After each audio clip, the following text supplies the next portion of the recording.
Naitwa Erasmus Kaleme, natokea kikundi cha ukombozi Usuka, najihusisha na ufugaji nyuki. Kikundi cha ufugaji nyuki hiki tumeunganisha 2021 baada ya kuona nahitaji kuweka kikundi kidogo ili tuwe tunaendelea kujinyanyua kwa pamoja. Mimi na mizinga 10 ya kisasa 5 ya kienyeji 5. Nimenufaika, nimeanza kulina asali miaka 3 iliyopita baada ya kutengeneza hiyo mizinga yangu ya kienyeji.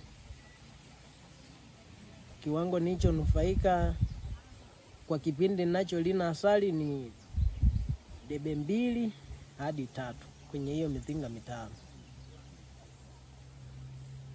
Kwa msimu huu mmoja tu basi kwa kulina asali. Niliyoipata baada ya kulina asali nilipeleka kwenye kilimo. Nikaandalia maandalizi ya kilimo kama vile kununua pembejeo, mbolea, mbegu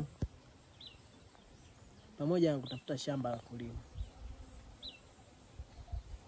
Hivyo tu.